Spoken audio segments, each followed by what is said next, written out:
Assalamu alaikum. Welcome to the third lecture of 20th Century English Literature 2. Today, continuing our exploration with Man and Superman, George Bernard Shaw's Superman. গত ক্লাসে আমরা act 1, act 2 explore করেছি গুরুত্বপূর্ণ অংশগুলো। খুবই গুরুত্বপূর্ণ আপনাদের মিড টার্মের জন্য। লেকচার 2টা খুব মন দিয়ে পড়বেন, ওখান থেকে কিন্তু মৌখিক প্রশ্ন হবে। আর আজকে আমরা, আপনারা হয়তো মনে করবেন গত ক্লাসে আমি অ্যাক্ট 1, অ্যাক্ট 2 পড়েছি, আজকে নিশ্চয়ই আমরা অ্যাক্ট 3 পড়বো। জি না, অ্যাক্ট 3 এবং অ্যাক্ট 4 এটা বেসিক্যালি আপনার সেলফ স্টাডির জন্য। এটা আমরা অন্যভাবে অ্যাপ্রোচ করব। আমরা কিন্তু ট্র্যাডিশনালি যাচ্ছি না, we are not going traditionally. গত ক্লাসে আমি আপনাদেরকে দেখিয়েছি অ্যাক্ট 1, অ্যাক্ট 2 আপনারা কিভাবে অ্যাপ্রোচ করতে পারেন, সেই একইভাবে আপনারা অ্যাক্ট 3 এবং অ্যাক্ট 4 এক্সপ্লোর করবেন। সেটা কিন্তু আমরা কাহিনীতে যাব না। অ্যাক্ট 3, অ্যাক্ট 4-এ আমরা একটু অন্য পার্সপেক্টিভ থেকে যাওয়ার চেষ্টা করব। আশা করি আপনারা স্লাইডটা দেখতে পাচ্ছেন। স্লাইড কি দেখতে পাচ্ছেন মবিনা? দেখতে পাচ্ছি স্যার।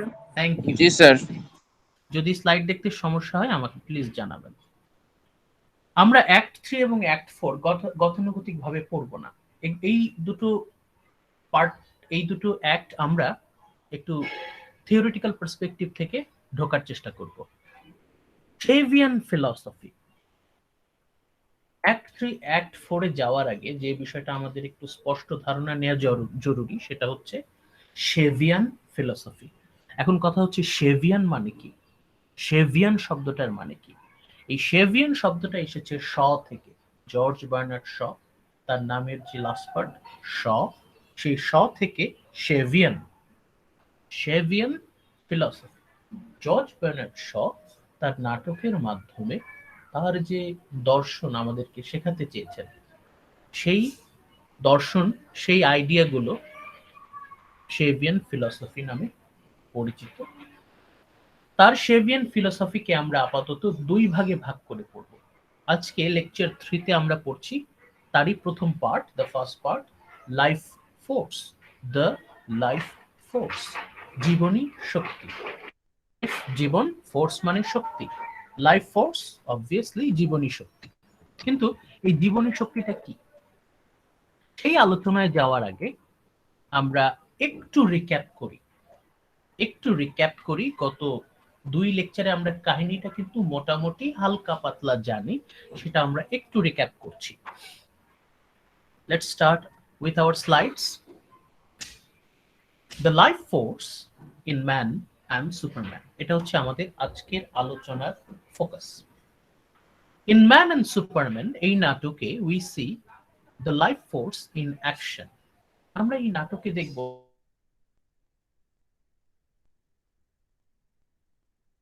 প্রাকৃতিক শক্তি তার ক্ষমতা প্রদর্শন করছে। লাইফ ফোর্স ইন অ্যাকশন, কথাটা উদ্ভট লাগছে যে এটা কেমন কথা। আমরা তো এই নাটকটা পড়লাম এতদিন একটা দুষ্টু মিষ্টি টম এন্ড জেরি প্রেমের নাটক।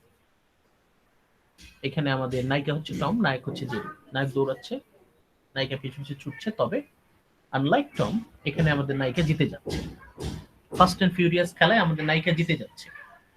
তাহলে এখানে কেন লাইফ ফোর্সের কথাটা আসছে? এই কথাটা কে বলছে? আজকে আমরা যার আর্টিকেল থেকে আমরা আমাদের পড়াশোনাটা করছি, উনি ডক্টর আশা রায়। ওনার আর্টিকেল আমি আপনাদের সাথে শেয়ার করব। খুবই জরুরি একটা ধারণা ডক্টর আশা রায় আমাদেরকে দিয়েছেন। ডক্টর রায় তার আর্টিকেল, তার রিসার্চ আর্টিকেল থেকে আজকে আমরা কিছু ধারণা নিচ্ছি। ডক্টর রায় জর্জ বার্নার্ড শর ম্যান অ্যান্ড সুপারম্যান সম্পর্কে বলেছেন, we see the life force in action in this play. এই নাটকে আমরা দেখতে পাচ্ছি লাইফ ফোর্স তার কাজ সম্পন্ন করে যাচ্ছে। What is life force? Life force হচ্ছে জর্জ বার্নার্ড শর একটা philosophy.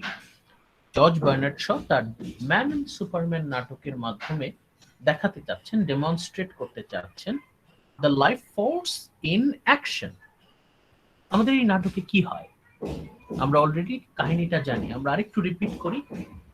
In this play, Octavius is hopelessly in love with এই বিষয়ে কিন্তু আমরা অবগত আছি।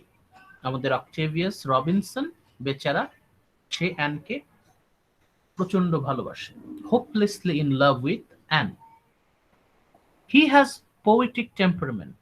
আমরা এই সম্পর্কে জানি যে অক্টেভিয়াস সে একজন কবি, তার মধ্যে একটা কবিত্ব আছে, সে কবিতা পছন্দ করে। সে যখনই সুযোগ পায় অ্যানকে তার কবিতা শুনিয়ে দেয়। He has poetic temperament.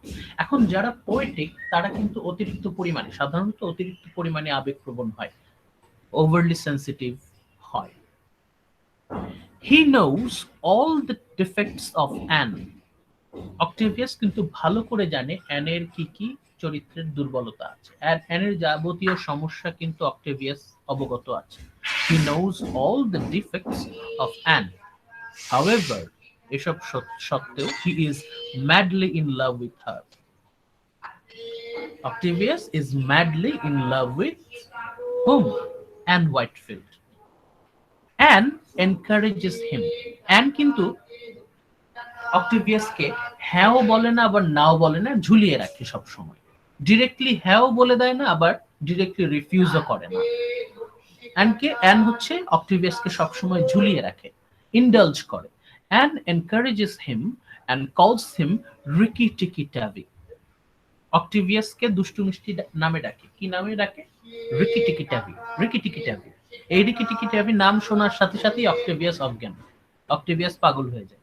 যখনই অ্যান ওকে রিকি টিকি ট্যাভি নামে ডাকে, অক্টেভিয়াস দৌড়ে আসে। এটা হচ্ছে টো। বাট অ্যান ডাজ নট লাভ হিম। কিন্তু অক্টেভিয়াসের প্রতি অ্যানের কিন্তু কোনো রোমান্টিক অ্যাটাচমেন্ট নাই। অক্টেভিয়াসকে নিয়ে সে জাস্ট খেলা করছে, and just playing with Octavius, and just flirting with Octavius. Anne is not serious, but Octavius is very, very serious. He is a broken man at the end of the play. নাটকের শেষে আমরা অক্টেভিয়াসকে দেখতে পাই একেবারে ভেঙে পড়ে। অক্টেভিয়াস একদম ভেঙে পড়ে।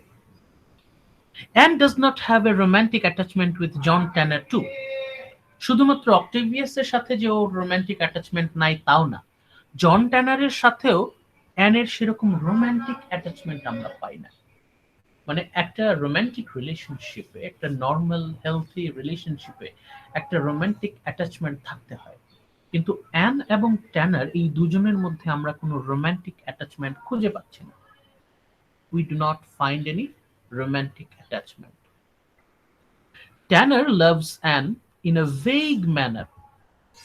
ঠিক আছে, ট্যানারও অ্যানকে পছন্দ করে, ভালোবাসে না বলে, মানে likes, Tanner likes an.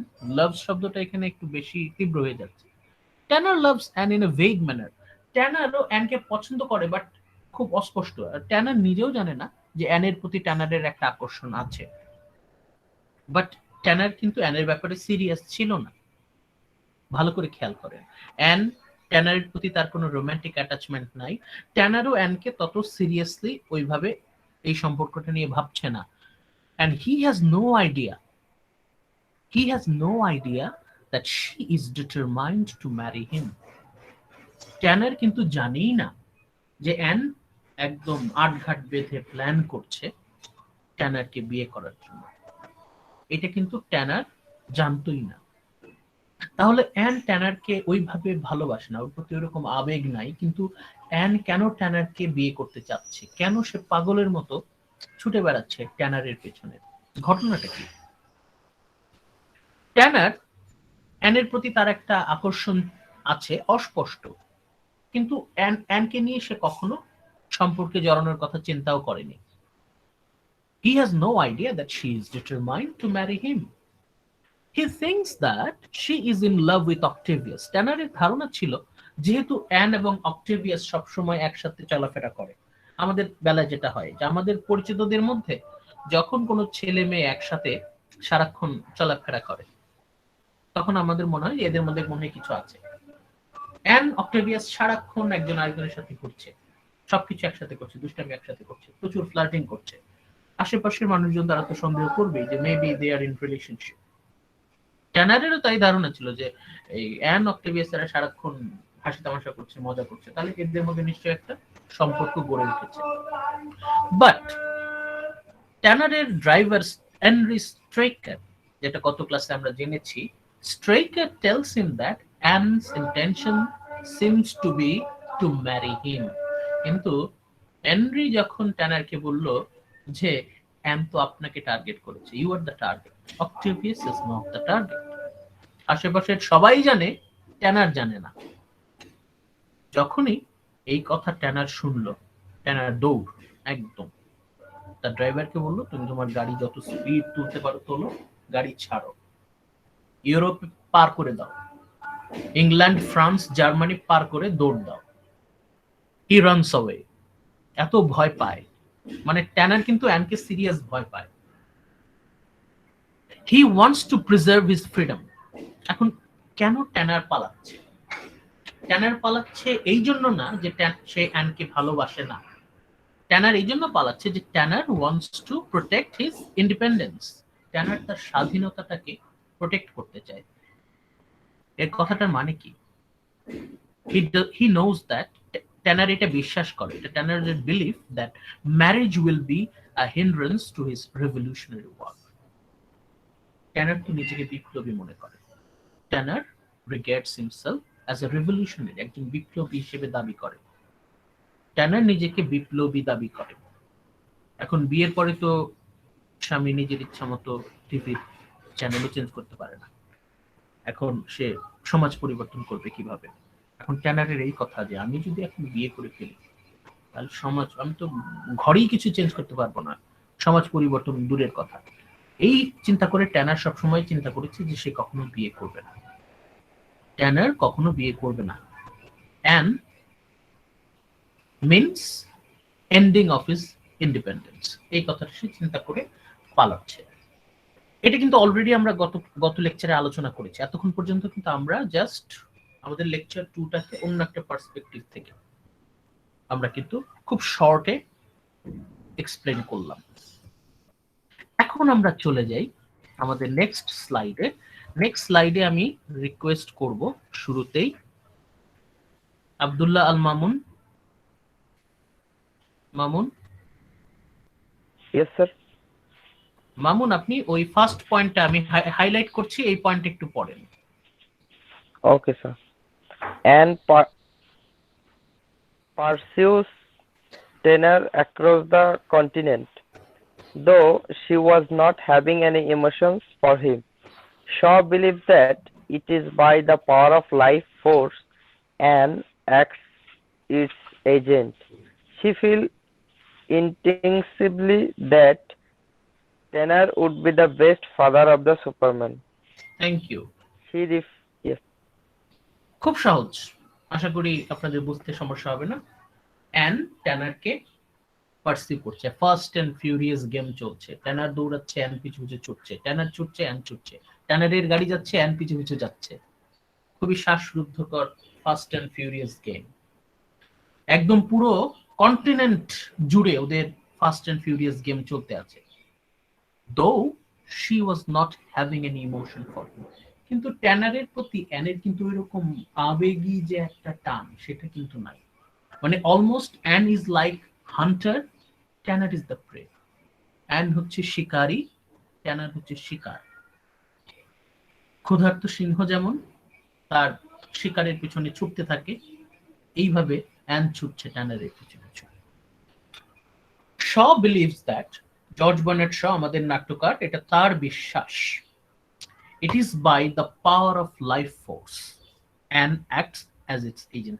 An এত দম কোত্থেকে পেল? অ্যান একজন নারী, গতানুগতিক, বিশেষ করে ভিক্টোরিয়ান নারী, একজন ভিক্টোরিয়ান নারী, সে কিন্তু এইভাবে তার আচরণ করার কথা ছিল না। কিন্তু অ্যান এত দম কোত্থেকে পেল? এত সাহস, এত দম সে কোথা থেকে পেল? এত কারেজ সে কোথা থেকে পেল? এখানে যুক্তি দিচ্ছেন যে লাইফ ফোর্স, জীবনী শক্তি অ্যানের মধ্যে ভর করেছে। তাহলে কি লাইফ ফোর্স কি জিন? অ্যানের মধ্যে কি জিন ভর করেছে? কি তাই বলতে চাচ্ছেন? আমরা আরেকটু দেখি। It is by the power of life force, জীবনী শক্তির বলে Ann acts its agent. Ann just জীবনী শক্তিকে রিপ্রেজেন্ট করছে। প্রাকৃতিক শক্তি আছে একটা, প্রাকৃতিক একটা দুর্বার শক্তি আছে, লাইফ ফোর্স। এই লাইফ ফোর্সটাকে প্রতিনিধিত্ব করছে অ্যান, মানে অ্যানের ভিতর দিয়ে লাইফ ফোর্স তার ফায়দা হাসিল করছে। অ্যান, আমাদের নায়িকা an Whitefield, she feels instinctively, মানে সে তার মধ্যে তার যে ইনস্টিংক্ট, তার চেতনা তাকে সিগন্যাল দিচ্ছে। কি signal? ট্যানার would be the best father for the Superman. An হচ্ছে তাদের সোসাইটির সবচেয়ে স্মার্ট, সবচেয়ে গ্রেসফুল লেডি। ট্যানার হচ্ছে সবচেয়ে ইন্টেলিজেন্ট, সবচেয়ে হ্যান্ডসাম, জেন্টল পারসন। এরা দুইজন যদি বিয়ে করে এদের বাচ্চা কাচ্চা যা হবে না, এটা হচ্ছে অ্যানের কথা, যে আমরা যদি বিয়ে করি আমাদের বাচ্চা কাচ্চা they will be extra ordinary.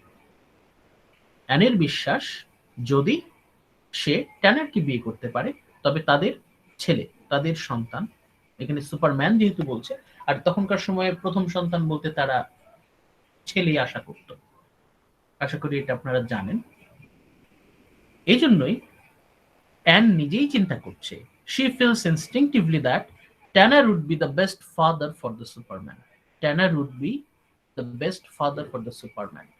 ট্যানার যদি বাবা হয় তবে তাদের সন্তান হবে সুপারম্যান। এখন সুপারম্যান বিষয়টা কি? ক্যাল এল, ডিসি ইউনিভার্সের ক্যাল এল কি সুপারম্যান? আন্ডারওয়্যার পরে, লাল রঙের আন্ডারওয়্যার পরে আকাশে উড়ে বেড়ায়, সেই সুপারম্যানের কথা বলছে? সেটা কিভাবে সম্ভব? ইন্টারেস্টিং। এই সুপারম্যান সম্পর্কে আমরা জানতে পারবো আমাদের নেক্সট ক্লাসে। এটা জানার জন্য আপনাদেরকে ওয়েট করতে হবে লেকচার 4 এ। আচ্ছা যাই হোক, আমরা কন্টিনিউ করি। আফরিনা শামীম শুনতে পাচ্ছেন? আফরিনা শামীম,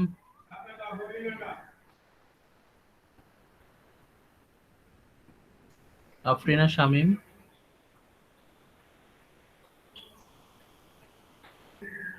আমি অবশ্য আপনার কথা শুনতে পাচ্ছি না।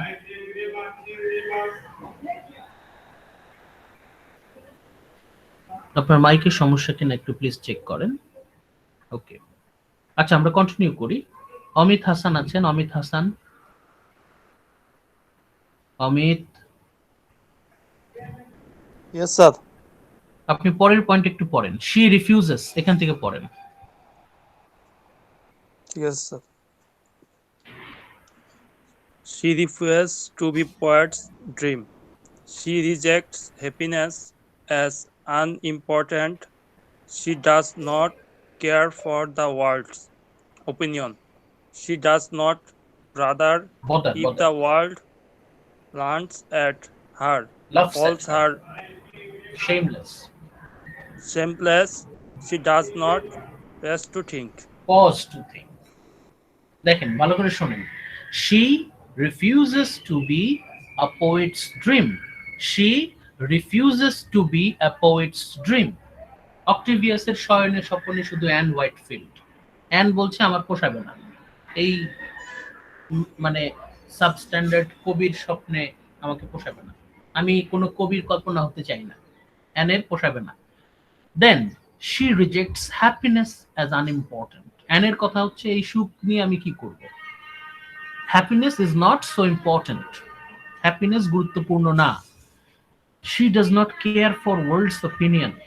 এখন একটা মেয়ে একটা ছেলের পিছনে এরকম হ্যাংলার মতো ঘুরে বেড়াচ্ছে, সমাজ তাকে নিয়ে হাসি তামাশা করবে না? অ্যান বলছে হাসুক, সমাজের হাসি পাখি সমাজ হাসুক, আমার কি যায় আসে? She does not care for society's opinion. She does not bother. সে কেয়ারও করে না if the world loves at her. পৃথিবীর সমস্ত মানুষ তাকে দেখে যদি হাসাহাসিও করে তার কিছু যায় আসে না। If everyone calls her shameless, সবাই তাকে নির্লজ্জ বলছে, তাতেও তার কিছু যায় আসে না। মানে she doesn't simply care. She does not pause to think. মানে সে চিন্তাও করছে না এইসব বিষয়। তাহলে চিন্তা করেন অ্যানের যে পার্সোনালিটি, তার যে ডিটারমিনেশন কতটা স্ট্রং, সোসাইটি কি ভাবছে আর 10 জন মানুষ কি ভাবছে, তাকে নিয়ে কি চিন্তা করছে, এটা নিয়ে সে মোটেও কোনো কেয়ার করছে না। হ্যাপিনেস, সেটা ভাবছে না যে ট্যানার তো তাকে ভয় পায় দেখি দৌড়াচ্ছে, এখন ট্যানারকে বিয়ে করে এটা একটা রিস্ক না? তার থেকে অক্টেভিয়াসকে তো বিয়ে করা এটা একটা সেফ অপশন ছিল। অক্টেভিয়াস ওকে পাগলের মতো ভালোবাসে, অক্টেভিয়াসকে যদি বিয়ে করে অক্টেভিয়াস ওকে মাথায় তুলে রাখবে সারা জীবন, ও সারা জীবন মোটামুটি, এটা হ্যাপিনেস নিয়ে ওর টেনশন নাই, কিন্তু ওর এই হ্যাপিনেস পোষাবে না। She rejects happiness as unimportant. She refuses to be a poet's dream. কোনো কবির কল্পনা সে হতে চায় না। অ্যান এই সব কিছু বাদ দিয়ে একদম তার জন্য পাগল একটা ছেলে, একটা কবি, একজন কবি, সে কবির কল্পনা সরিয়ে দিল, হ্যাপিনেসকে সরিয়ে দিল। সারা পৃথিবীর মানুষ কি বলছে, সমাজ কি বলছে, সমাজ তাকে নিয়ে হাসাহাসি করছে, she does not care at all. সবাই তাকে নির্লজ্জ বলছে, she doesn't care at all. She does not pause to think. সে চিন্তাও করছে না এইসব, কেয়ার তো দূরের কথা, সেগুলো মাথায় আনছে না। তাহলে আপনি মানে বুঝতে পারছেন অ্যান কিরকম। এই জন্যই অনেকে বলে যে অ্যানের মধ্যে কি তাহলে জিন ভর করেছে নাকি, মানে একটা মানে ডিমন পজেসড গার্ল, সেই রকম পাগলের মতো, উন্মাদের মতো, শিকারীর মতো ট্যানারের পিছনে ছুটে বেড়াচ্ছে, driven by her instinct. ওকে, অমিতের পর আমি রিকোয়েস্ট করব আনিকা আরফিন জাহান। জি স্যার। হ্যাঁ, পরের পয়েন্ট একটু দেখেন তো, driven by her instinct. Driven by her instincts, she pursues Tanner across the European continent, catches him in Spain, and tries all her wills to persuade him to marry her. ভালো করে খেয়াল করেন, driven by her instinct, তার যে চেতনা, অ্যানের চেতনা, তার যে টেন্ডেন্সি, প্রবৃত্তি, তার যে ইনটিউশন তাকে পথ দেখাচ্ছে। driven by instinct, এই যে আমরা ইনস্টিংক্টকে কি বলেছি একটু আগে, লাইফ ফোর্স। অ্যানারের ভিতরে লাইফ ফোর্স ভর করেছে, লাইফ ফোর্স, জীবনী শক্তি দ্বারা অ্যান মানে উদ্বেলিত। জীবনী শক্তি অ্যানকে শক্তি দিচ্ছে, দম দিচ্ছে, তাকে উদ্যম দিচ্ছে লাইফ ফোর্স। এই লাইফ ফোর্সটাই হচ্ছে ইনস্টিংক্ট। এই ইনস্টিংক্ট নিয়ে সে ট্যানারকে তাড়া করছে অ্যাক্রস দ্য ইউরোপিয়ান কন্টিনেন্ট, পুরো ইউরোপীয় মহাদেশ তাড়া করছে, চেজ করছে। শুধু চেজ করতে তাই না, not successfully chasing but catches him in Spain. স্পেনে গিয়ে ধরে ফেলেছে, স্পেনে গিয়ে ট্যানার ধরা পড়ে যায় অ্যানের হাতে, এবং সেখানে an tries all her wiles to persuade him to marry her. এখানে যত ছলা কলা, যত অভিনয়, যত রকম টেকনিক, সবকিছু অ্যাপ্লাই করে Ann Whitefield is trying to persuade Jack Tanner. Ann Jack ট্যানারকে পারসুয়েড করার চেষ্টা করছে, আমাদের নায়ককে মানানোর চেষ্টা করছে সে যেন বিয়েতে রাজি হয়। সে কিন্তু প্রেম করতে চাচ্ছে না, আমাদের নায়িকা কিন্তু is not trying to create an romantic relationship. She is directly trying to have a complete marriage. And চাচ্ছে বিয়েটা হোক। যত ছলাকলা, যত ওয়াইলস, যত টেকনিক, সবকিছু, যত অভিনয়, ছলাকলা, কৌশল, সবকিছু প্রয়োগ করে অ্যান ট্যানারকে রাজি করাচ্ছে, রাজি করিয়েই ছাড়বে। এটা পরবর্তীতে আমরা দেখব যে কতখানি ডেসপারেট ছিল an. Anne was really desperate to marry Tanner. যদিও ট্যানারের প্রতি তার কোনো রোমান্টিক অ্যাটাচমেন্ট ছিল না। এটা আমরা বলতে পারি এটা অ্যানের অবসেশন, মানে অ্যান ট্যানারের প্রতি অবসেস ছিল। অ্যানের মনে ছিল মানে আমাকে ট্যানারকে লাগবেই, ট্যানারকে আমার লাগবেই, এটা ওর মাথার মধ্যে সবসময় কাজ করতো। এবং মানে শিকারী যেমন শিকারের পিছনে হন্যে হয়ে ছোটে, এরকম অ্যান ট্যানারের পিছনে ছুটছে এবং ট্যানারকে সে ধরেই ছেড়েছে একদম। ওকে, নেক্সট স্লাইডে যাই। আমি রিকোয়েস্ট করব আয়েশা আক্তার। আয়েশা। জি স্যার। হ্যাঁ, প্রথম পয়েন্টটা পড়েন। At the crucial moment, the life force enchants Tanner. He fights for his freedom up to the last moment, but instinct finally triumphs and she is victorious. Thank you. কি বলছে, একদম crucial মোমেন্টে, নাটকের একদম ক্লাইম্যাক্সে, ক্রুশাল মোমেন্টে গিয়ে life force এনচ্যান্টস ট্যানার। Life force বলতে জীবনী শক্তি, জীবনী শক্তি বলতে আমাদের নায়িকার চেতনা, instinct.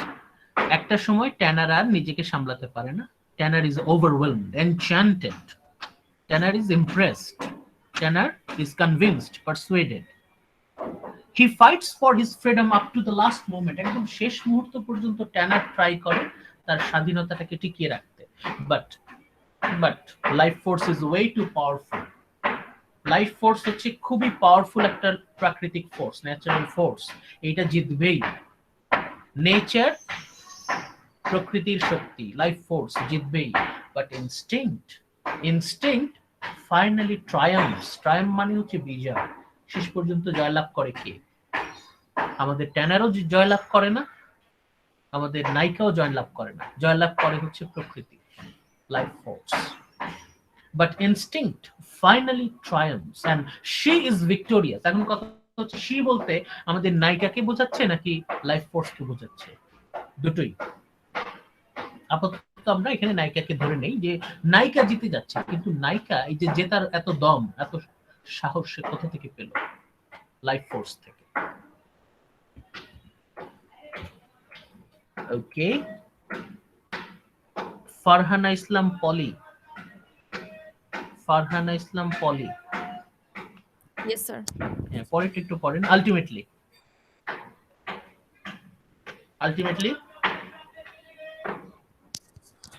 Ultimately, he succumbs to her, saying, "The life force enchants me. I have the whole world in my arms. I clasp you." He renounced the happiness, freedom, and tranquility and takes up the cares of family. Thank you. শেষ পর্যন্ত ট্যানার আর নিজেকে মানে আর সংযত রাখতে পারে না। Tanner is impressed, convinced, পারসুয়েটেড। সে শেষ পর্যন্ত আত্মসমর্পণ করে। ট্যানার ফাইনালি সারেন্ডার্স। ট্যানার শেষমেশ কি বলে? The life force enchants me. জীবনী শক্তি, লাইফ ফোর্স, নেচার, প্রকৃতি জিতে গেল।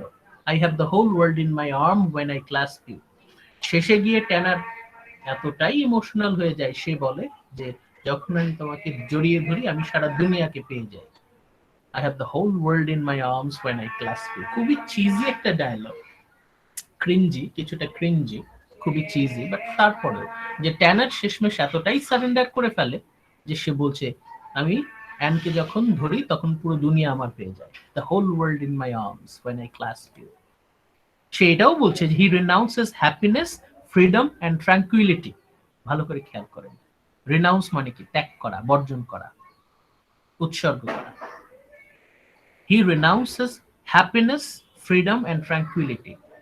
সুখ, শান্তি, স্বাধীনতা, এই সবগুলো সে বিসর্জন দিচ্ছে। and takes up care of family. কি দাঁড়ালো তাহলে? সংসার করতে হলে সুখ, শান্তি, স্বাধীনতা বিসর্জন দিতে হয়। তাই তো বলছে ট্যানার, তাই না? যে আমি সংসারের নামে বিসমিল্লাহ সুখ, শান্তি, স্বাধীনতা বিসর্জন দিলাম। এখন এখানে গিয়ে কিন্তু ট্যানার বলছে, মানে আমাদের সই বলছে, মানে ফ্যামিলি বলতে কিন্তু আমরা আমাদের সোসাইটিকে ফ্যামিলিকে এইভাবেই তৈরি করে ফেলেছি। আনফরচুনেটলি আমাদের পরিবার বলতে আমরা এমন একটা ইনস্টিটিউশনকে বানিয়েছি, এই ফ্যামিলির চাহিদা পূরণ করতে গিয়ে আমাদের সুখ, শান্তি, স্বাধীনতা বেশিরভাগ সময় আমাদের কম্প্রোমাইজ করতে হয়।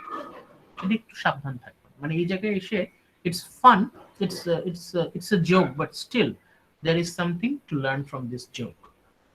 কি বলছে? ট্যানার বলছে he is renouncing happiness, freedom and tranquility to take up cares of family. ফ্যামিলির জন্য সে হ্যাপিনেস, ফ্রিডম, ট্রাঙ্কুইলিটি সব বিসর্জন দিয়ে দিচ্ছে। তার মানে আমাদের ট্র্যাডিশনাল ফ্যামিলি ইনস্টিটিউশন এই বিষয়ে আমাদের শয়ের তাহলে কিছু নেতিবাচক মনোভাব থাকতে পারে। মেবি এটা আমরা একটু পরে হয়তো পাবো। নেক্সট আমরা ইশরাত জাহান ইভা। ইশরাত জাহান ইভা, ইশরাত জাহান। Sir, Assalamualaikum. ওয়ালাইকুম আসসালাম। পরেরটা পড়েন। Here we realize.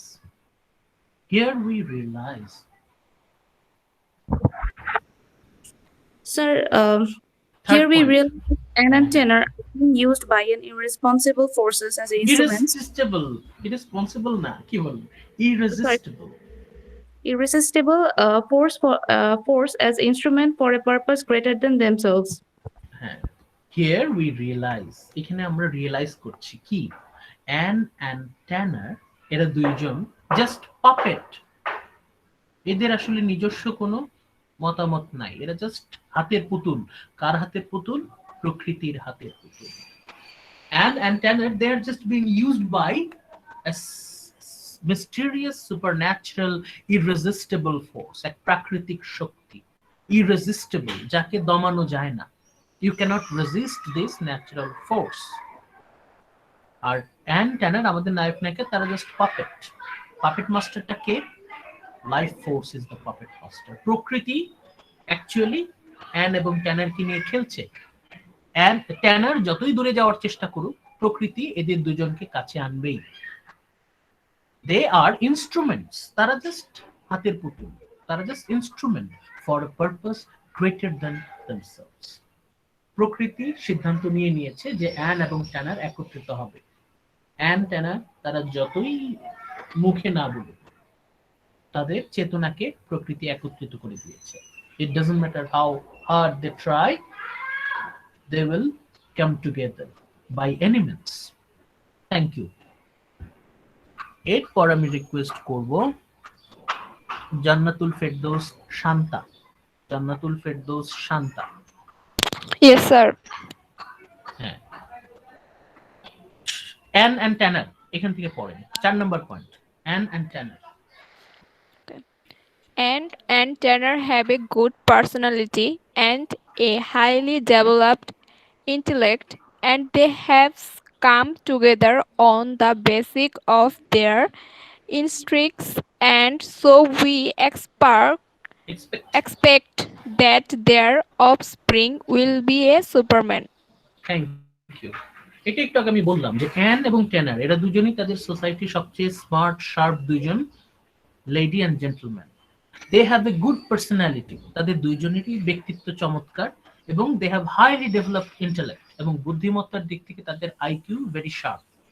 And they have come together on the basis of their instinct, এবং প্রকৃতি তাদের চেতনাকে এমনভাবে প্রভাবিত করেছে যে তারা একত্রিত হতে বাধ্য। তারা যখন একত্রিত হবে, so we expect that their offspring, তাদের বাচ্চা কাচ্চা হবে তাদের থেকেও বেশি বুদ্ধিমত্তা সম্পন্ন, তাদের থেকেও বেশি আধুনিক, তাদের থেকেও বেশি ব্যক্তিত্ব সম্পন্ন। তার মানে আমরা সুপারম্যান বলতে আরো বেশি বুদ্ধিমান, আরো বেশি ব্যক্তিত্ব সম্পন্ন কাউকে বোঝাচ্ছি। Okay, thank you Shanta. Khadija Akter Romina, Khadija Akter last point একটু পড়বেন। By marrying Anne. By marrying Anne, Tanner admits that women. It's okay, বলতে থাকেন। By marrying Anne, Tanner admits that women bolstered by the life force is bound triumph, that man, even the Superman, is bound to abandon the pursuit of his own goal to serve women in goal of perpetuating the race. ওকে, কি বললো তাহলে? By marrying Anne, Anne কে বিয়ে করার মাধ্যমে Tanner admits that Tanner is surrendering the fact that Tanner is stating the fact that woman who is empowered by the life force, যে সকল নারীরা life force দ্বারা উদ্বুদ্ধ, যাদের ভেতরে লাইফ ফোর্স থাকে, যারা লাইফ ফোর্স দ্বারা অনুপ্রাণিত, they are bound to triumph, তারা বিজয় লাভ করবেই, তারা জয় লাভ করবেই। তার মানে প্রকৃতি নারীর ভেতরে এমন এক অদম্য শক্তি দিয়ে দেয়। দ্য লেডি, দ্য ওম্যান, এটা হচ্ছে জর্জ বার্নার্ড শর কথা, এটা কিন্তু আমার কথা না। কিন্তু জর্জ বার্নার্ড শ তার বিশ্বাস হচ্ছে যে যারা ওম্যান, নারীরা হচ্ছে খুবই মানে lucky, they are very fortunate, যে নেচার তাদের সাথে একদম সরাসরি ইন্টারঅ্যাক্ট করে, এবং নেচার তাদের মানসিক শক্তি এতটাই বৃদ্ধি করে দেয় যে তাদের মেন্টাল স্ট্রেংথ এটা পুরোটা হচ্ছে প্রকৃতির কাছ থেকে পায়। লাইফ ফোর্স তাদের ভিতরে বসবাস করে, অবস্থান করে। এই লাইফ ফোর্সটা হচ্ছে প্রকৃতি, এক প্রাকৃতিক শক্তি। এটা সব বলছেন যে নারীরা যতই প্রতিকূল পরিস্থিতি থাকুক, it doesn't matter how dreadful the situation is, women, they are empowered by life force, they are empowered, they are bolstered by life force, এবং তারা জিতবেই। এবং পুরুষ সে যতই বুদ্ধিমান হোক না কেন, যতই সুপারম্যান হোক না কেন, যত স্মার্ট, যত ইন্টেলেকচুয়াল হোক না কেন, ইট ডাজন্ট ম্যাটার, একজন পুরুষ সে যতই বুদ্ধিমান হোক না কেন, তাকে নারীর কাছে মাথা নত করতে হবে। এবং নারীর কাছে তার সমস্ত যে ইন্টেলেকচুয়াল পারসুট, তার যত রিভলিউশনারি কার্যক্রম, যত বিপ্লব, যত বড় বড় কথা আছে, বিপ্লব, সামাজিক পরিবর্তন, সভ্যতা, এই সব কিছু সারেন্ডার করতে হবে। Superman, a person, it doesn't matter how intellectual he or that person is, that person must surrender. Man must serve woman. Traditionally আমরা কি দেখি যে woman, বিশেষ করে আমি ভিক্টোরিয়ান সোসাইটির কথা বলছি, যখন নারীরা পুরুষের কথা মতো চলতো, তাহলে অ্যাপারেন্টলি মনে হচ্ছে যে নারীরা পুরুষদেরকে সার্ভ করছে, নারীরা পুরুষের অধীন, কিন্তু actually the real scenario is opposite, quite opposite.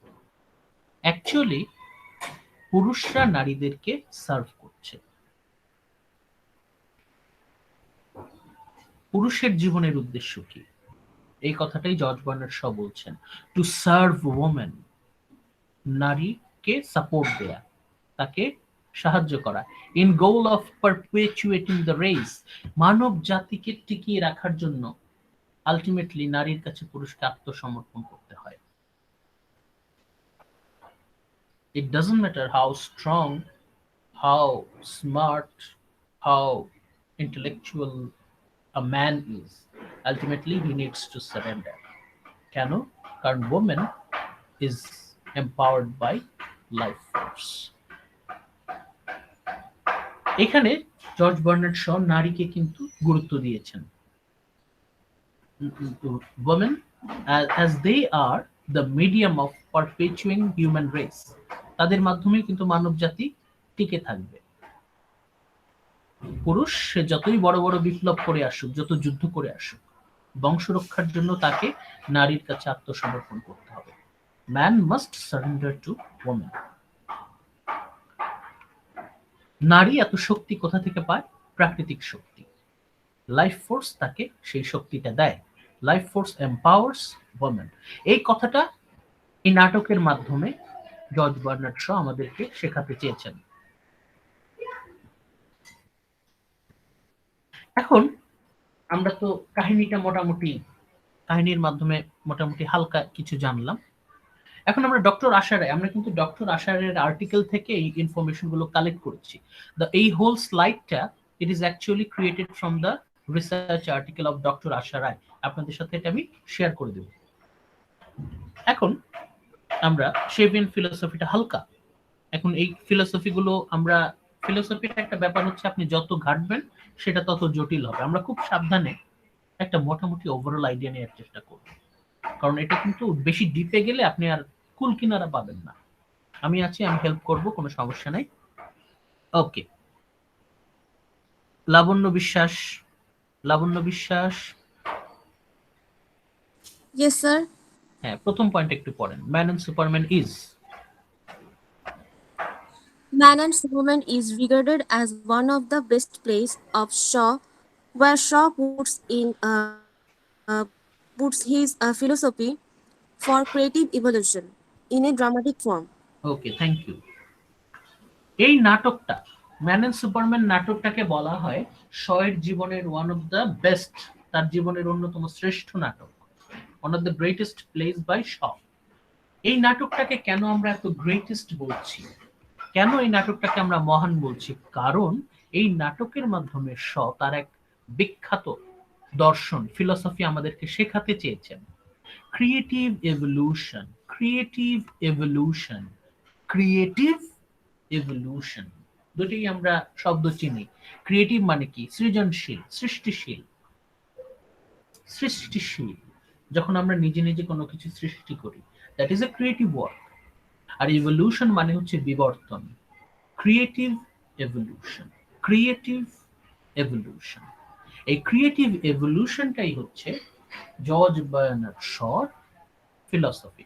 এই ফিলসফিটা, এই দর্শন উনি নাটকের মাধ্যমে এক ড্রামাটিক ওয়েতে আমাদেরকে বোঝাতে চাচ্ছেন, শেখাতে চাচ্ছেন। মাশরাফি শুনতে পাচ্ছেন? Yes, sir. পরের পয়েন্টটা একটু পড়েন তো। He was right. He was right is calling Man and Superman comedy and philosophy, for the play is a rich storehouse of Shavian. Shavian thought. But this serious thought content is treated in the most light-hearted comedy. Thank you, thank you Mashrafe.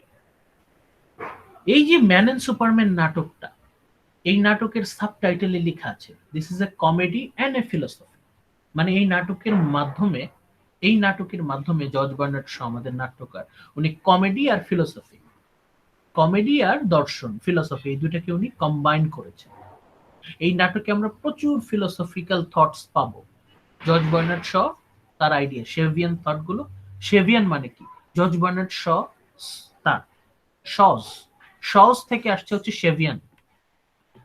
শজ philosophy, শেভিয়ান philosophy প্রচুর পরিমাণে আমরা এই নাটকের মধ্যে পাবো। কে আছে?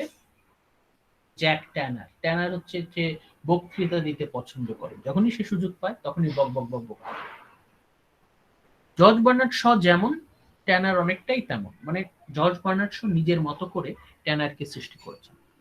মানে উনি ব্যক্তিগত জীবনে যেমন মানে ফিলোসফিক্যাল ভাষণ, স্পিচ দিতে পছন্দ করেন, ট্যানারও সেরকম সুযোগ পেলেই ভাষণ দিতে পছন্দ করে।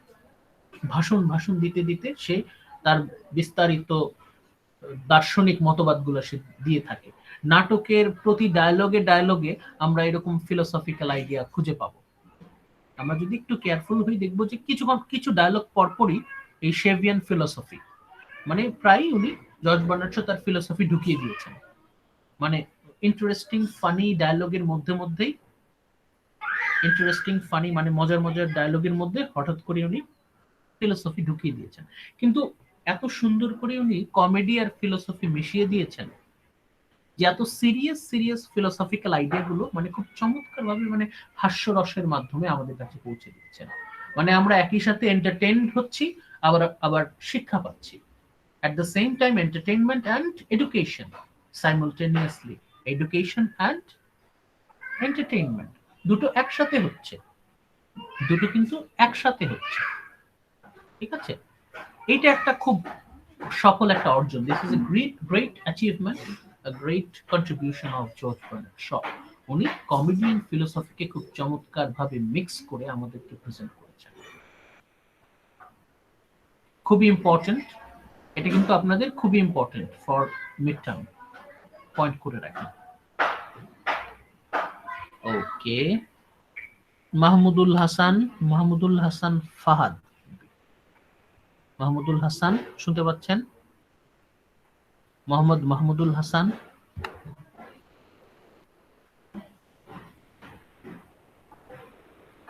মোহাম্মদ রাহাত ইশতিয়াক। রাহাত জি স্যার, শুনতে পাচ্ছি। লাস্ট পয়েন্ট একটু পড়েন তো। In this play, Okay. In this play, Shaw demonstrated how man and woman became slaves of instincts and work together for creative evolution. Very important, খুবই ইম্পর্টেন্ট। এই নাটকের মাধ্যমে আমাদের নাট্যকার জর্জ বার্নার্ড শ উনি ডেমনস্ট্রেট করতে চেয়েছেন। ডেমনস্ট্রেট মানে কি? দেখানো। Demonstrated, he showed how man and woman, নারী এবং পুরুষ, they become slaves of instinct. তাদের নিজস্ব ব্যক্তিগত মতামত বলতে কিছু থাকে না যখন তাদের ইনস্টিংক্ট, তাদের চেতনা তাদেরকে ধাবিত করে। নারী এবং পুরুষরা তাদের ইনস্টিংক্ট ড্রাইভে চলে। আমরা যতই লজিক, যতই রেশনালিটি, যতই যুক্তির কথা বলি না কেন, যতই যুক্তি বুদ্ধি এইসব বিষয় নিয়ে কপচপ করি কেন, কিন্তু আমাদের ultimately we are driven by our instinct. আমরা আমাদের চেতনা দ্বারা ধাবিত, আমরা চেতনা দ্বারা চলি। আমাদের হৃদয়, আমাদের মন যা বলে আমরা কিন্তু আলটিমেটলি তাই করি। যতই নিজেদেরকে সামলাই, আলটিমেটলি মন যা বলে আমরা তাই করি। এই নাটকের মাধ্যমে শ দেখিয়েছেন যে ট্যানার এবং অ্যান তারা আলটিমেটলি তাদের ইনস্টিংক্টের কাছেই সারেন্ডার করেছে।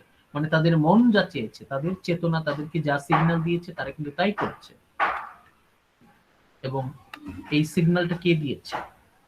লাইফ ফোর্স, লাইফ ফোর্স হচ্ছে সুপারন্যাচারাল ফোর্স। এই সুপারন্যাচারাল ফোর্স সে কি করছে? এদের দুজনকে পাপেটের মতো ইউটিলাইজ করছে, ব্যবহার করছে ফর ক্রিয়েটিভ এভলিউশন। এখন কথা হচ্ছে ক্রিয়েটিভ এভলিউশন বিষয়টা কি? What is creative evolution? সেটাতে যাওয়ার আগে আমরা জর্জ বার্নার্ড শ সম্পর্কে আমাদের লেকচার 1 এর কিছু আইডিয়া আমরা আবার রিপিট করছি। আমরা মেহেদী Hasan gym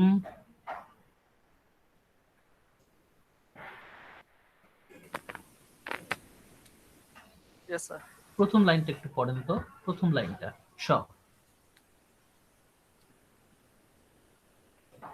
Shaw is regarded as the greatest modern English dramatist.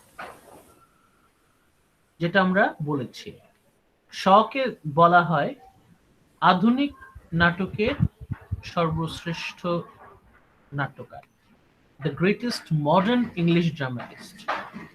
কেউ কেউ তাকে বলে শেক্সপিয়ার যদি হন দ্য গ্রেটেস্ট ড্রামাটিস্ট, শ হচ্ছেন সেকেন্ড গ্রেটেস্ট। র্যাঙ্কিং এর দিক থেকে আমরা যদি উইলিয়াম শেক্সপিয়ারকে সবার উপরে রাখি, জর্জ বার্নার্ড শ উনি হচ্ছেন সেকেন্ড গ্রেটেস্ট। কেন বলা হয় তাকে? মহিউদ্দিন মাসনুর আছেন? আচ্ছা, পরের পয়েন্টটা পড়েন তো, rejecting. Okay, sir. Rejecting the outmoded theatrical convention, Shaw succeeded in revolutionizing British drama. He created the theatre of ideas, in which plays explored issues of sexism, sexual equality, socio-economic division, the effect of poverty, and philosophical and religious theories. Thank you Masnur. George Bernard Shaw উনি একজন নাটকের পণ্ডিত ছিলেন, এমন কোনো technique নাই যে উনি জানতেন না, এবং উনি প্রচলিত নাটকের যত টেকনিক ছিলেন সবগুলোকে বাতিল করে দিয়েছেন। সম্পূর্ণ নিজের স্টাইলে, নিজের মতো করে নতুন করে নাটক করছেন। একদম নাটকের মধ্যে একটা বিপ্লব নিয়ে আসলেন, রেভলিউশনাইজিং ব্রিটিশ ড্রামা, মানে পুরো একটা বিপ্লব নিয়ে আসলেন নাটকে। হি created the theatre of ideas. নাটকের মাধ্যমে উনি তার ফিলোসফিক্যাল আইডিয়াগুলো মানুষের কাছে পৌঁছে দিতে চাচ্ছেন। এটাই হচ্ছে theatre of ideas, theatre of philosophy. তার নাটকের মাধ্যমে উনি ফিলোসফি প্রচার করতে চাচ্ছেন। নাটকের মাধ্যমে উনি ওনার দর্শন, তার আইডিয়াগুলোকে মানুষের কাছে পৌঁছে দিতে চাচ্ছেন। একই সাথে আমরা এন্টারটেইনড হব, একই সাথে আমরা এডুকেটেড হব। প্লেস, তার নাটকগুলো এক্সপ্লোরস ডিফারেন্ট সোশ্যাল ইস্যুস, অনেকগুলো সামাজিক ইস্যু উনি তার নাটকের মাধ্যমে চমৎকারভাবে ব্যাখ্যা করেছেন, তুলে ধরেছেন। সেক্সিজম, নারী পুরুষের বৈষম্য, মানে নারী হিসেবে নারীকে যে বিভিন্ন সময় পদে পদে অপমান করা হয়, তার উপর অত্যাচার করা হয়, সেই বিষয়গুলো উনি নাটকের মাধ্যমে তুলে ধরেছেন। সেক্সুয়াল ইকুয়ালিটি, নারী পুরুষের সাম্যতা যে প্রয়োজন, is one of the first যে এই বিষয়টা রিয়েলাইজ করেছেন। সেই কত বছর আগে সেক্সুয়াল ইকুয়ালিটি নিয়ে কথা বলেছেন। সোশিও ইকোনমিক ডিভিশন, আর্থসামাজিক যে বিভেদ, উঁচু নিচু, এই ধনী গরিবের যে বিভেদ, এটা নিয়ে যে বিষয়টা। দ্য ইফেক্টস অফ পভার্টি, দারিদ্র্যের ফলে মানুষের কি পরিবর্তন হয়, দারিদ্র মানুষকে কিভাবে বদলে দেয়। And philosophical and religious theories, দার্শনিক এবং ধর্মীয় বিভিন্ন মতবাদগুলোকে উনি ক্রিটিসাইজ করেছেন, সমালোচনা করেছেন বিভিন্ন দিক থেকে। এটা কিন্তু কম কথা না, বিশাল সাহসের বিষয়। তখনকার পরিস্থিতিতে যে কাজ করে গেছেন ইজ রিয়েলি অ্যাডমায়ারিং, মানে এটা বিশাল সাহসের প্রয়োজন। যে কাজটা করেছেন উনি ওনার সমাজের বিভিন্ন সিরিয়াস সেন্সিটিভ ইস্যুগুলোকে উনি ওনার নাটকের মাধ্যমে একদম ওপেনলি ক্রিটিসাইজ করেছেন এবং দর্শকের মনে রীতিমতো নাড়া দিয়ে গেছেন, মানুষকে ভাবতে উদ্বুদ্ধ করেছেন যে তারা যে বিষয়গুলো নিয়ে গর্ববোধ করে, তারা নিজেদেরকে সিভিলাইজড নেশন বলে দাবি করে, তাদের ধারণা তাদের সমাজ পৃথিবীর মধ্যে শ্রেষ্ঠ, তাদের সবকিছু পারফেক্ট। উনি সেই পারফেক্টের মধ্যে যে ইমপারফেকশন, বিউটির মধ্যে আগলিনেস, এই যে কদর্যতা, দুর্নীতিগুলো উনি চোখের সামনে তুলে ধরেছেন। Apparently, everything is perfect, but if we go deep, we will find faults. এই সিরিয়াস ত্রুটিগুলো, সিরিয়াস উইকনেস, ফ্লস, এগুলো উনি নাটকের মাধ্যমে সমাজের বিভিন্ন স্তরের মানুষের কাছে তুলে ধরেছেন। ভেরি ভেরি ইম্পর্টেন্ট পয়েন্ট, মনে রাখবেন। নূপুর চক্রবর্তী, নূপুর, হ্যাঁ, পরের পয়েন্টটা পড়েন। He utilizes comedy to promote serious views on public policy, social institutions, and morality. ওকে, উনি কমেডির মাধ্যমে সমাজের বিভিন্ন অসঙ্গতি, দুর্নীতি তুলে ধরেছেন। কমেডি দিয়ে কিন্তু উনি দর্শককে উনি আকর্ষণ করছেন। কমেডির মাধ্যমে আমরা আকৃষ্ট হই, we are attracted by comedy, আমরা এন্টারটেইনড হই, আমরা হাসি।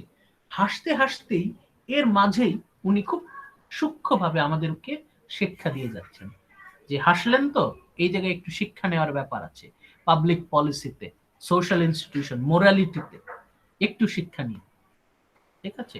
Reality of human relationship, George Bernard Shaw মানুষের যে সম্পর্কের যে বাস্তবতা, নারী পুরুষের সম্পর্কের বাস্তবতা নিয়ে কথা বললেন, যে আমরা যে এত রোমান্টিসাইজড করি, এই এত রোমান্টিসাইজ করার কিছুই নাই। নো রোম্যান্স অর মিস্ট্রি, নারী পুরুষের সম্পর্কে এই রোম্যান্স মিস্ট্রি এগুলো সব ভণ্ডামি, ভাওতাবাজি। Actually we are together to procreate. আমরা কেন একসাথে হই নারী পুরুষ? যাতে আমাদের ভবিষ্যৎ বংশধর টিকে থাকে। এর পেছনে এগুলো সব হচ্ছে মায়া, ইলিউশন। স্যার ওই যে আর্মস এন্ড দ্য ম্যান, ওইটাও তো অ্যান্টি রোমান্টিক ড্রামা ছিল। Very good, thank you. এটার সাথে এটা অবশ্যই কানেক্ট করবেন, তাহলে দেখবেন অনেক সহজ হবে। Thank you very much. Rajmin Akter. Yes, sir. হ্যাঁ, শ ইজ এ ক্রিয়েটিভ এভলিউশনিস্ট, এখান থেকে একটু পড়েন। Okay, sir.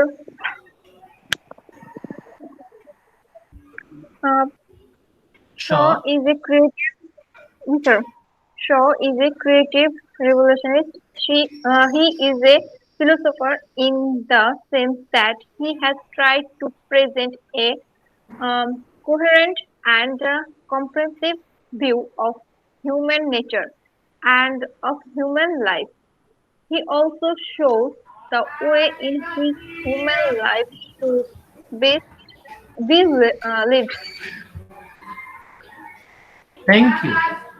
শকে আমরা বলেছি উনি ক্রিয়েটিভ এভলিউশনে বিশ্বাস করেন। সেটা কি? আমরা কিন্তু এখনো কিন্তু যাইনি, আমরা কাছাকাছি যাচ্ছি আস্তে আস্তে। হি ইজ এ ফিলসফার, তাকে আমরা দার্শনিক বলছি। That he has tried to present a coherent and comprehensive view of human nature and human life. দর্শন বলতে আমরা কি বুঝি? আপনারা যারা history of western ideas, history of eastern thoughts পড়ে আসছেন বা পড়ছেন, তারা কিন্তু ফিলোসফি সম্পর্কে একটা হালকা আইডিয়া থাকা প্রয়োজন তাদের। ফিলোসফি কি? ফিলোসফি মানে হচ্ছে a view of life and our nature, আমাদের স্বভাব এবং আমাদের জীবন সম্পর্কে আইডিয়া লাভ করা, এটাই কিন্তু দর্শন।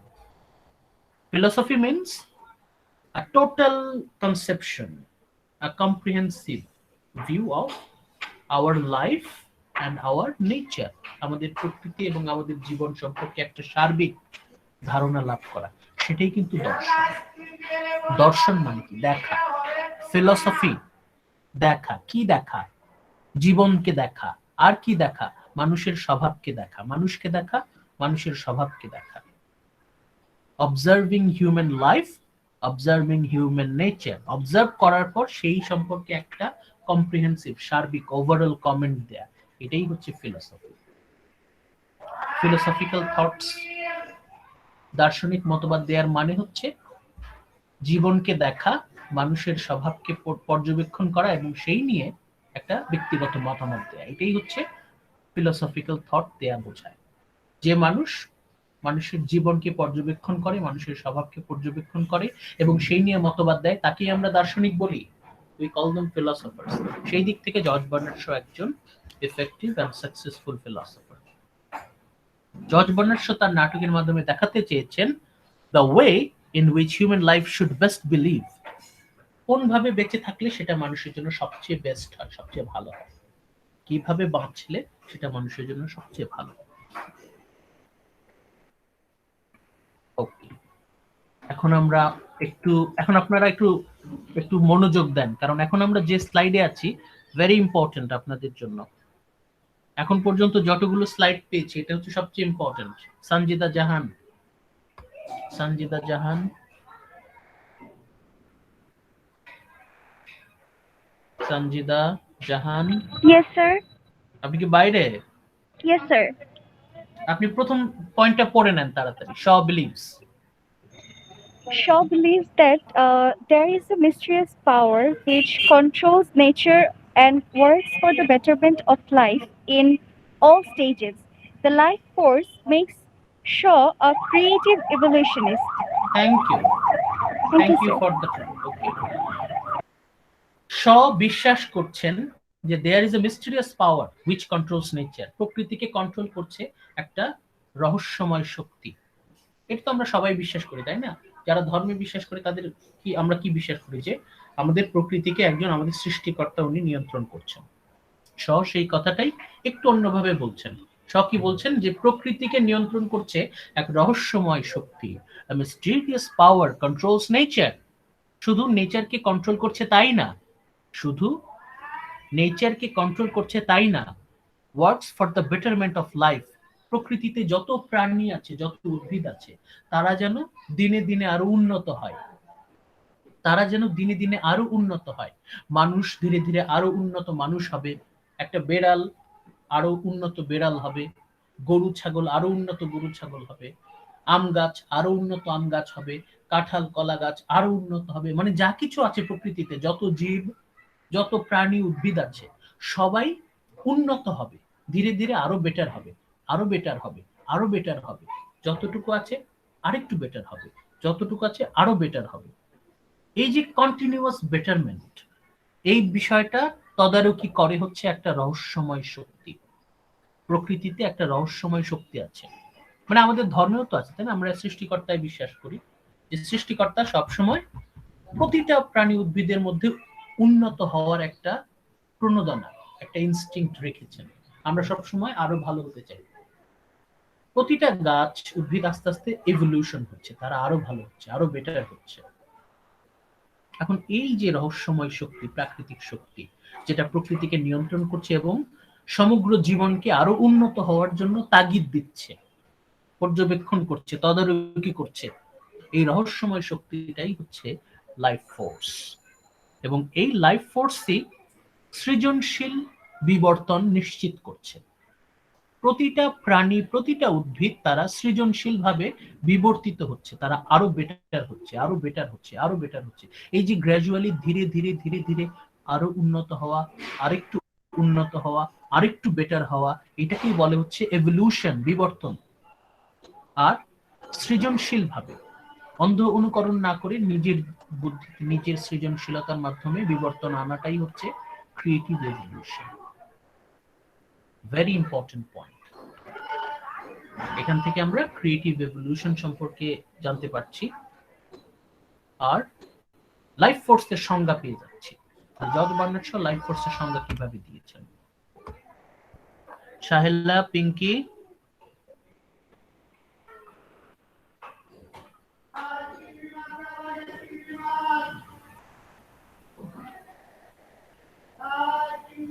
Sumana Akter, Sumana. Yes, sir.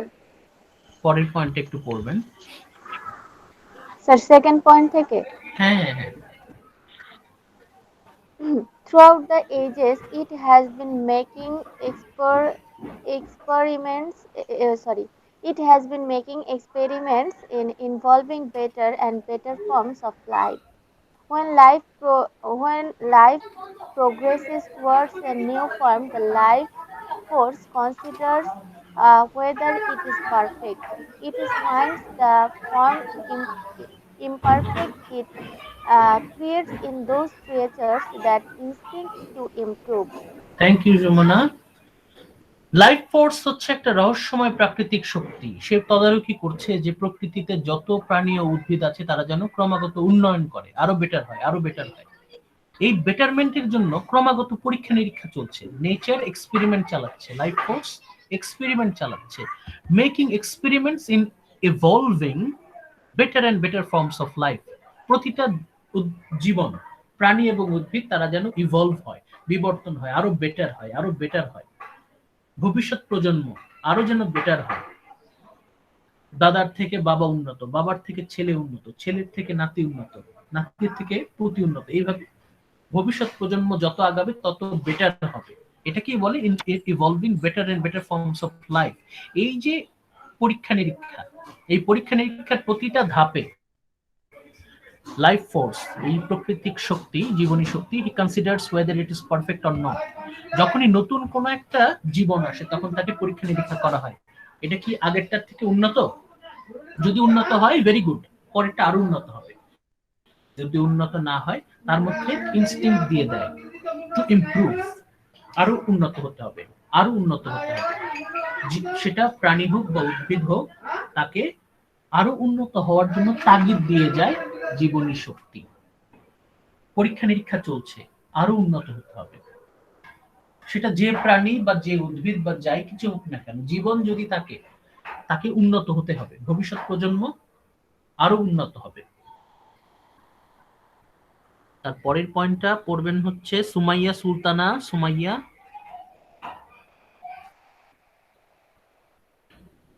Sumaiya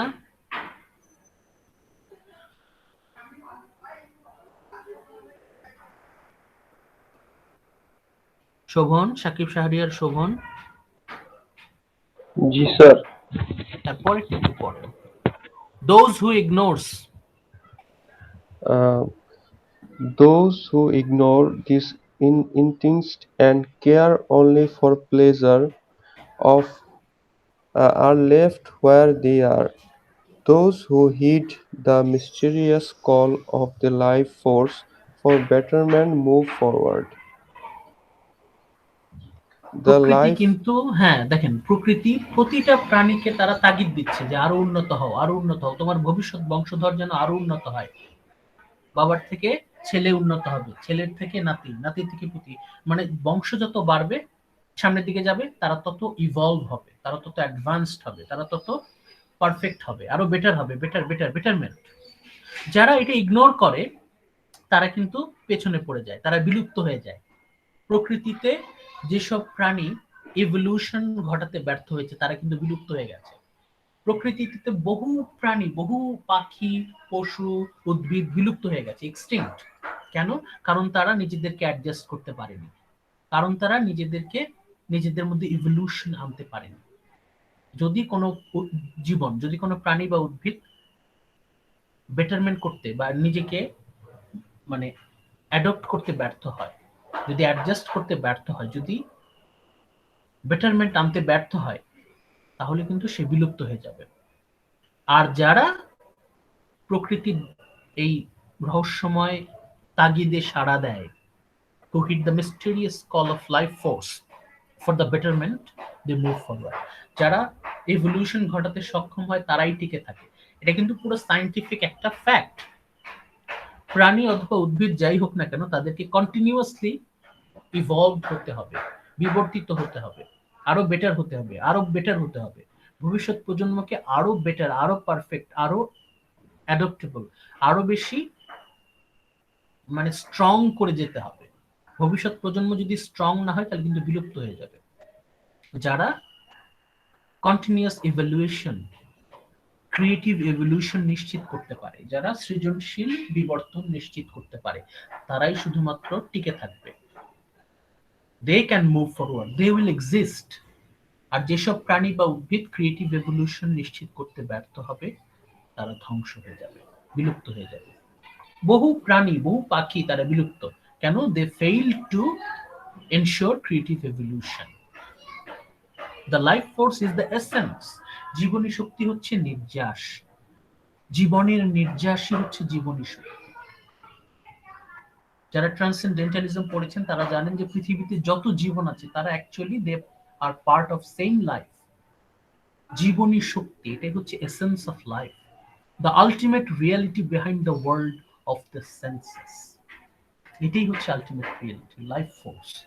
life ফোর্সের ডাকে যদি সাড়া দিতে পারি, যদি ক্রিয়েটিভ এভলিউশন নিশ্চিত করতে পারি, তাহলে আমি টিকে থাকবো। আর যদি আমি ব্যর্থ হই, ধ্বংস হয়ে যাব। অ্যান ট্যানারকে কেন তাড়া করেছে? অ্যান ট্যানারকে বারবার তাড়া করেছে কেন?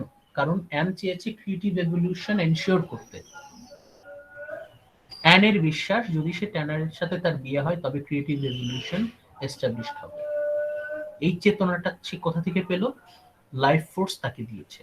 লাইফ ফোর্স তার ভিতরে প্রবেশ করে তাকে সেই ক্ষমতাটা দিয়েছে।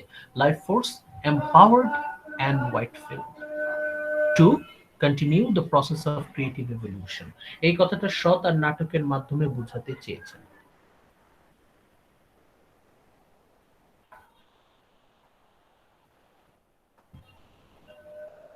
তাসনুভা তাবাসসুম মোমো।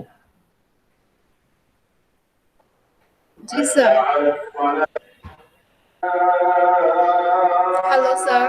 হ্যাঁ, আজান দিচ্ছে তো, তাহলে আমরা আপনার ওখান থেকে যখন আজান দিচ্ছে আপনি একটু পজ রাখেন তাহলে। হ্যাঁ হ্যাঁ, সাদিয়া রহমান প্রভা। প্রভা স্যার আমি কথা শুনতে পাচ্ছি না। জি স্যার। আচ্ছা প্রভা, আপনি একটু ফার্স্ট পয়েন্ট একটু পড়েন তো, in the very beginning. Sir actually আচ্ছা ঠিক আমার আছে, দেখতে প্রবলেম হচ্ছে এজন্য আমি পড়তে আচ্ছা পারছি। আচ্ছা ঠিক আছে, ওকে। তাজিন তিথি আছেন? তাজিন তিথি। জি স্যার, আসসালামু আলাইকুম। ওয়ালাইকুম। প্রথম পয়েন্ট একটু পড়েন তো। In the very beginning, এটা স্যার? জি জি হ্যাঁ। In the very beginning, universe contained both life and matter. Life enters into matter and intimates in a living organism.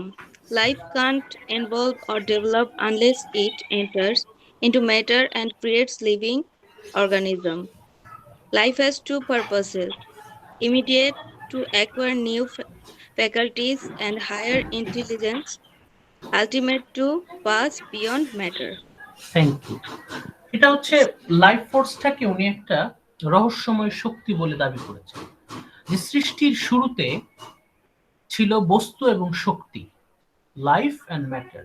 লাইফটা হচ্ছে একটা প্রাকৃতিক শক্তি আর ম্যাটার হচ্ছে বস্তু।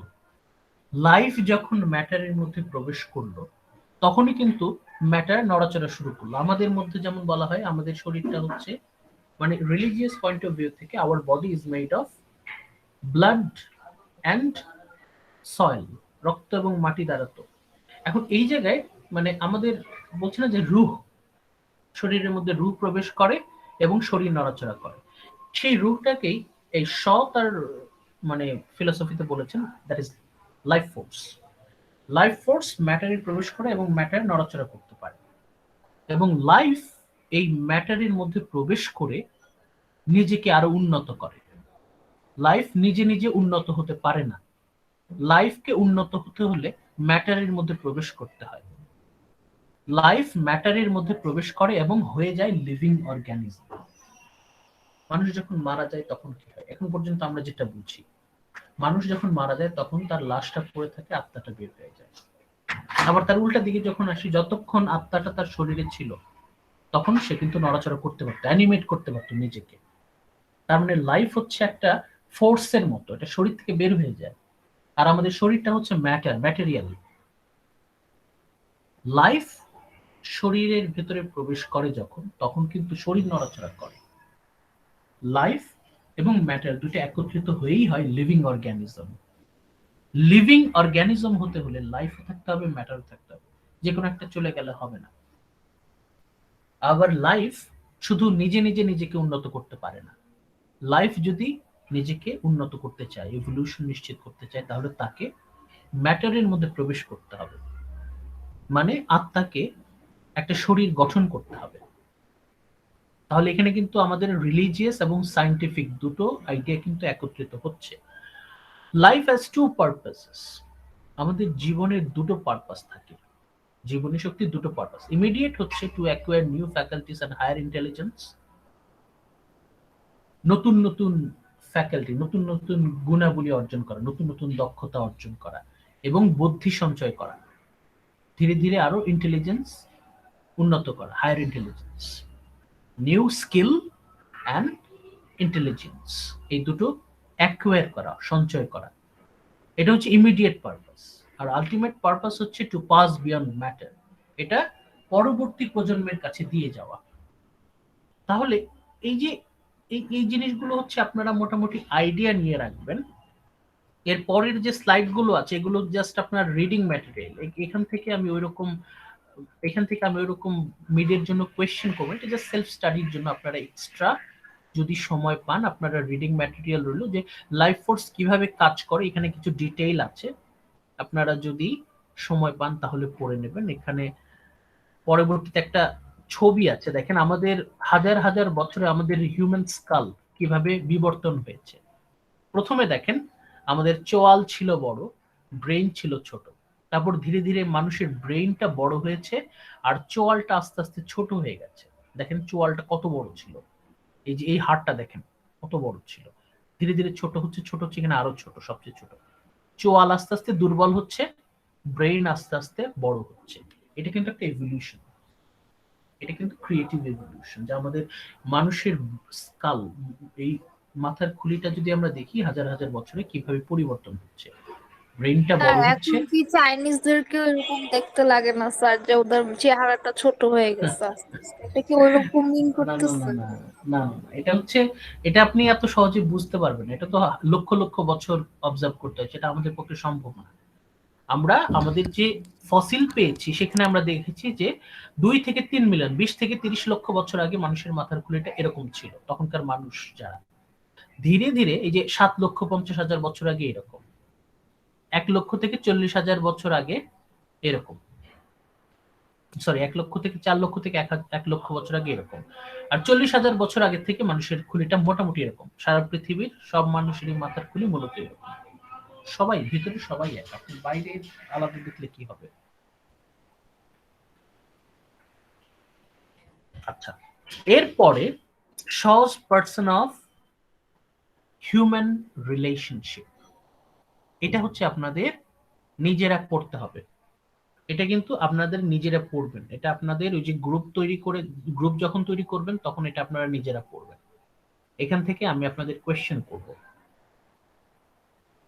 সহজ পারসেপশন, খুব সহজ ভাষায় লেখা আছে, খুবই সহজ ভাষায় লেখা আছে। এটা আপনারা পড়ে যদি কোনো পার্ট বুঝতে সমস্যা হয় আমাকে জিজ্ঞেস করবেন, নেক্সট ক্লাসে আমি আলোচনা করব, বাট এটা আপনাদের পড়তে হবে নিজেদের, যে হিউম্যান রিলেশনশিপ সম্পর্কে শ কি বলেছেন।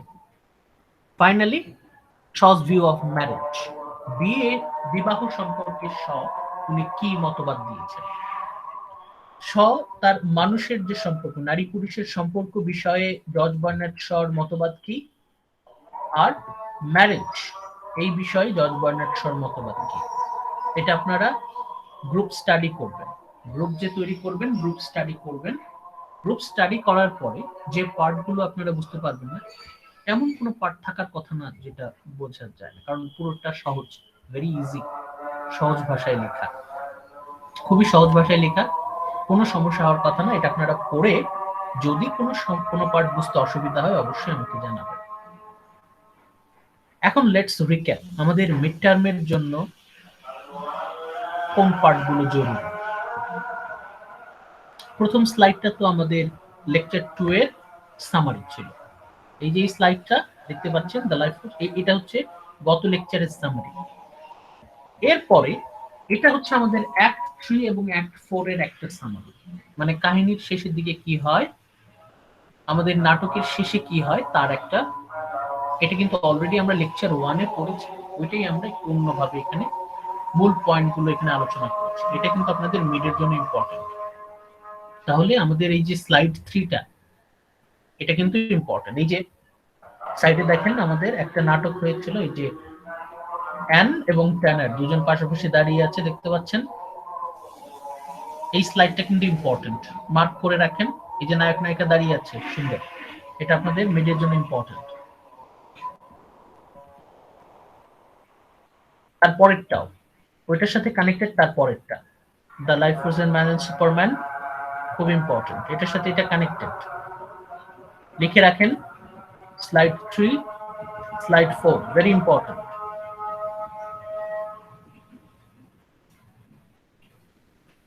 এরপরে লিখেন স্লাইড 7 ভেরি ইম্পর্টেন্ট। 3, 4, 7 এই স্লাইডগুলো পড়তেই হবে। 3, 4, 7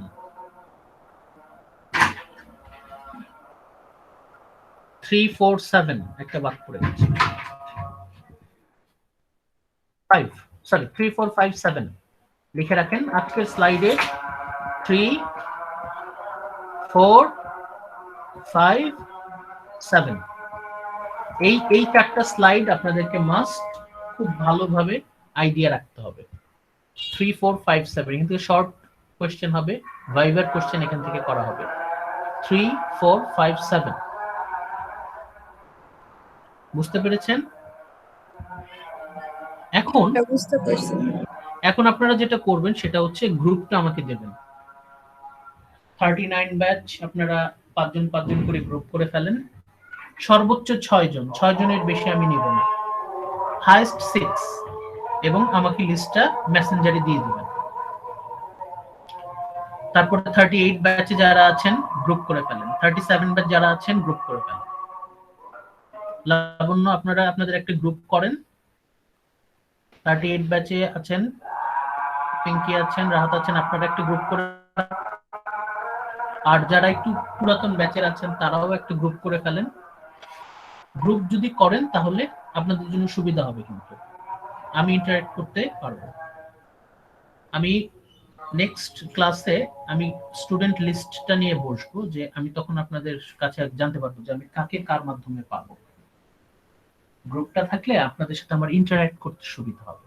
সাপোজ 6 জনের একটা গ্রুপ, আমি সোমবার দিন 6 জনের মধ্যে 3 জনের সাথে ইন্টারঅ্যাক্ট করব, বাকি 3 জনের সাথে আমি পরের ক্লাসে বুধবার দিন করব। মানে প্রতি উইকে আমি পুরো গ্রুপটাকে কভার করে ফেলবো।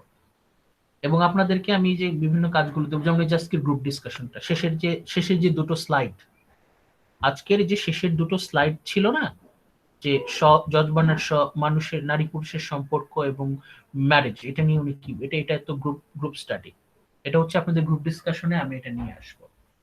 আপনাদের গ্রুপ ডিসকাশনে যেটা, সেখানে আমি এই স্লাইডটা নিয়ে আসবো, আপনারা তখন এটা নিয়ে কথা বলবেন। এটা অবশ্যই আপনারা পড়বেন, এটা আপনাদের কন্টিনিউয়াস ইভ্যালুয়েশনের জন্য কাজে লাগবে। শেষের দুটো স্লাইড হচ্ছে কন্টিনিউয়াস ইভ্যালুয়েশনের জন্য, আর প্রথম চারটা হচ্ছে মিড আর ফাইনালের জন্য। মিডের জন্য আপাতত পড়েন প্রথম চারটা, 3, 4, 5, 7 3, 4, 5, 7। এখন আপনাদের যদি কোনো প্রশ্ন থাকে, কোনো জিজ্ঞাসা থাকে, করতে পারেন।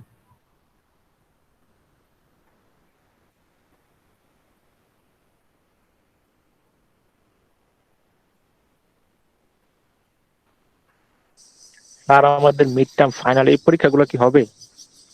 আমরা তো পরীক্ষা নেব না, আমরা হচ্ছে আপনার অ্যাসাইনমেন্ট আকারে, যেটা সরকার ইউজিসি আমাদেরকে নির্দেশনা দিয়েছেন, অ্যাসাইনমেন্ট যেভাবে ওরাল অ্যাসাইনমেন্ট, আমরা ওরাল অ্যাসাইনমেন্টে গুরুত্ব দেব। আর হচ্ছে রিটেনের ছোট্ট একটু পার্ট থাকবে।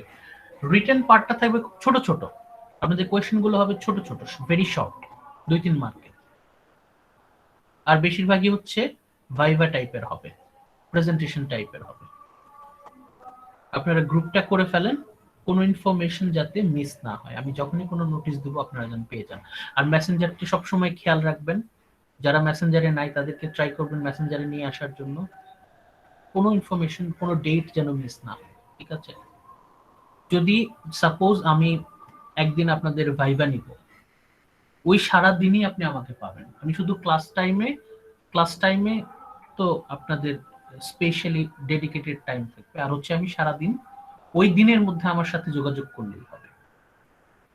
আপনাদের গ্রুপটা সবসময় কানেকশনটা স্ট্রং রাখবেন, কোনো ইনফরমেশন যেন মিস না হয়।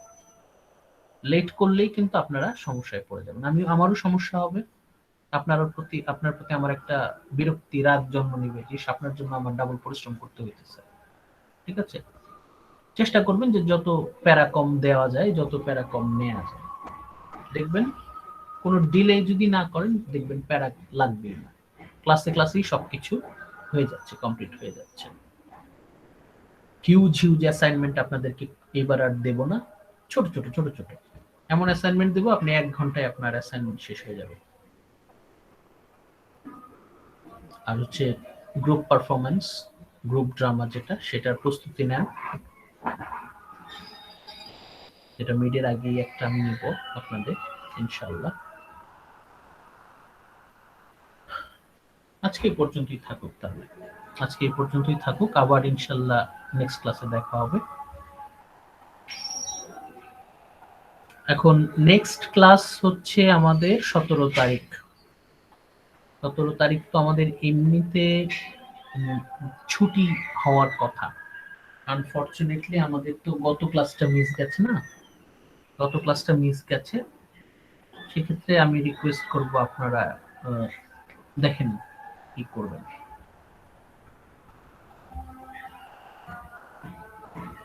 নেক্সট আমি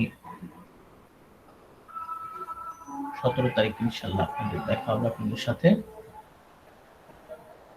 আর যদি আপনাদের এর মধ্যে কোনো প্রশ্ন থাকে কোনো বিষয়ে, আমাকে জানাবেন।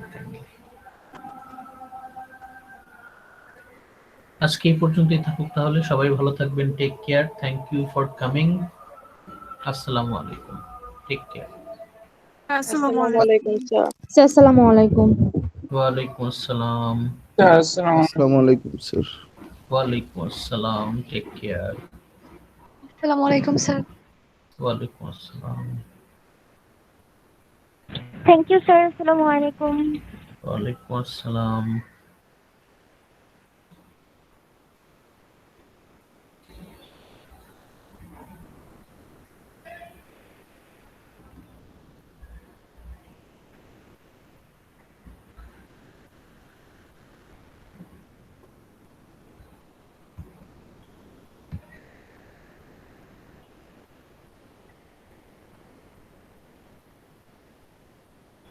প্রভা কিছু বলবেন?